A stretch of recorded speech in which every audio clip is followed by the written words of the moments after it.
Hi, it's May here. Do you ever feel frustrated that you're not getting the opportunities you think you should? Well, that used to happen to me. For example, there'd be some cool projects and Wonder Boy or Wonder Girl would get assigned to them again and not me. Or there'd be a new role, and I would read about it in the announcement memo. I wouldn't even know it was open. And these situations were just soul destroying to me. And it was this cycle of silent suffering because I'd be thinking, oh, please pick me, pick me. They would pick someone else. I would be disappointed. And then I would console myself to say, well, I didn't really want that anyway. When of course, I really did want that. So sometimes you can't do anything. But what I've discovered over the years is most of the time, there are things you can do to put yourself out there in front of opportunities. And this was just illustrated to me this morning when my husband, who's a basketball coach, was talking to some of his players. And they were talking about how frustrating it can be as a player when people don't pass you the ball. And one of the girls said, well, if you don't work to get open, then I am not going to pass you the ball. Every player should have different ways of getting open. And I thought, this applies off the basketball court as well. It applies to all of us in our careers, in our work.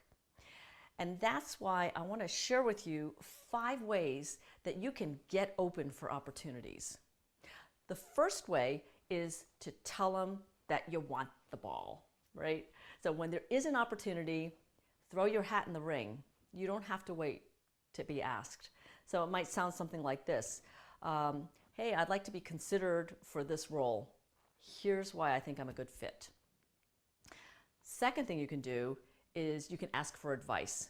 This is more subtle than that first strategy, and it works when there is not an open opportunity out there. So you can go to someone senior and say, I'd love to get your advice on how I can get in a position to be able to run a global group one day. And then you'll learn all kinds of things from them. Third thing you can do is pick yourself. I love that. How energizing. What I mean by that is you can't pick yourself for a formal opportunity that someone else has the option to give to hand out, but you can pick yourself for an opportunity to show the same capabilities that it would take to do that thing that you want to do in the future.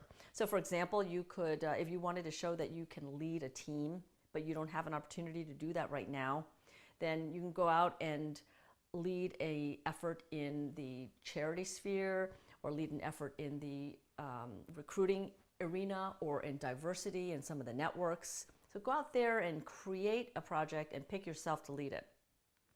The fourth thing you can do is do the work. And when I say do the work, what I mean is, let's use a basketball context. If you want somebody to pass you the ball, it really helps if they feel confident that when you get the ball that you're going to be able to score. You're going to be able to convert that. So in basketball, you'd be just at practice every day, get 500 baskets in, maybe even 1,000. And then people will see that you're doing that and feel confident to pass you the ball or give you that opportunity in the work context more readily. The fifth thing you can do is learn from others. So identify 1 or 2 people who are really good at this, people that seem to be finding those opportunities regularly, and observe what they do. What is it about them and their actions and their mindset that gets them those opportunities? And in fact, take them out for a coffee, interview them. People love talking about their successes. Ask them, how did you get all those great opportunities in your career? So those are just 5 things you can do to put yourself out there and get open for opportunities.